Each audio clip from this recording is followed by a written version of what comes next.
The lie you've been told. You've probably heard the same lines your whole life. You're too sensitive. Grow thicker skin. Stop taking everything so personally. Maybe you've even apologized for your tears more times than you can count. But the truth is this. The label you've been given is wrong. There is nothing wrong with you. You are not weak. You are not a mistake. Psychologists would call you a highly sensitive person. I prefer a different name. You are a super sensor. While most people move through life in standard definition, your brain is capturing everything in 8K resolution. And the neuroscience is clear. Your sensitivity isn't a flaw. It's a high-performance radar system the world desperately needs. To understand that, we have to look at your hardware. This is not just your personality. This is biology. Your brain processes information differently from about 80% of the population. Imagine the brain as a camera. Most people record life in standard definition. Good enough, efficient, and not too heavy on memory. Your brain, it's recording in 8K. And that difference comes from 3 powerful upgrades. Upgrade 1. Low Latent Inhibition. No filter. Your brain doesn't come with the usual filter. Neuroscientists call this low latent inhibition. Most brains automatically ignore about 90% of what they see and hear. Background noise gets labeled as not important and thrown away. Your brain doesn't do that. You're tracking the texture of the chair, the hum of the fridge, the tone of voice, the tension in the room, and the flicker in someone's eyes, all at once.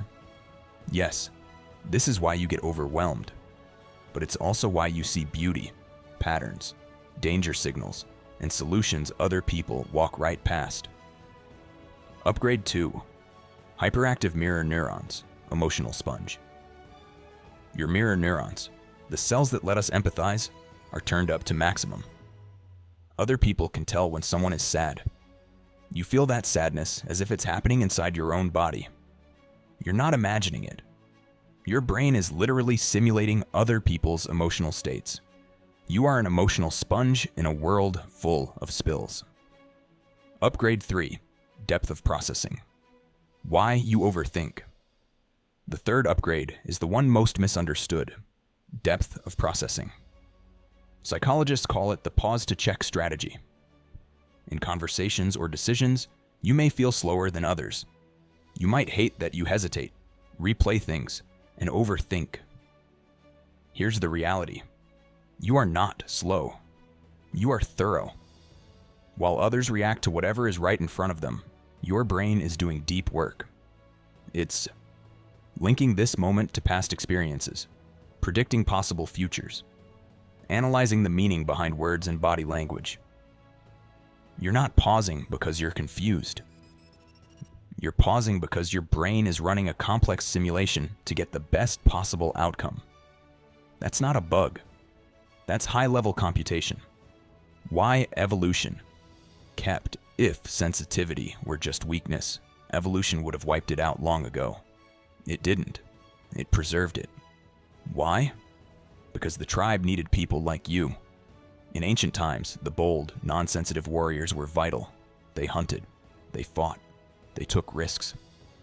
But a tribe made only of warriors would not survive. They'd charge into danger without caution, without strategy. The tribe needed royal advisors. That's your lineage. You were the one who felt the shift in the wind before a storm. The one who sensed when another tribe was lying. The one whose nervous system picked up on danger before anyone could explain it. What people call your weakness is actually a sophisticated early warning system. Modern society is loud, fast, and aggressive. It's designed for warriors, not advisors. That's why you often feel out of place. But being out of place is not the same as being without value. Dandelions versus orchids, vantage sensitivity. Because you process so deeply, you hit your limits faster. When you shut down, need to retreat, or sit in a dark room alone, that isn't you being dramatic. That's your system overheating. Your RAM is full. Science has a metaphor for this.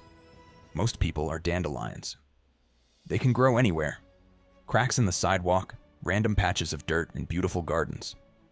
Environment doesn't change them much. You are an orchid. Put an orchid in harsh, noisy, toxic soil, and it struggles. It wilts. It looks weak. For years, you may have blamed yourself for not being a dandelion, but research on vantage sensitivity shows something else. Give an orchid the right conditions, light, care, and protection, and it doesn't just survive. It becomes more striking, more complex, and more beautiful than the dandelion ever could. You don't need to toughen up to match the sidewalk. You need to move yourself to the greenhouse. When you intentionally design your life to support your sensitivity, you don't just catch up, you outperform. The prescription: stop fixing yourself. So here is the shift. Stop trying to install a tougher filter for yourself. You cannot rewrite your biology, and you surely don't need to. The world is not suffering from too much sensitivity. It is suffering from not having enough of it. We don't need you to be numb. We need you to be exactly what you are, but be better protected. That means build boundaries. Say no more often. Honor your need for quiet, recovery, and space.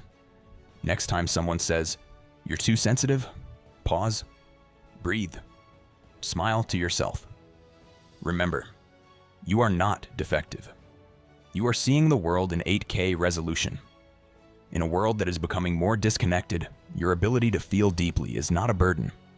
It is the very thing that makes you human. Because you carry this high-resolution radar, you may have built a wall around your private life. You might be the person who scrolls, watches, and observes, but rarely posts. To the outside world, you look like a ghost. But psychology suggests that this silence is not emptiness. It may be a different kind of strength. If you want more of such topics, subscribe to the channel and head over to the videos we have made for you. Remember to like and share the video. Bye for now.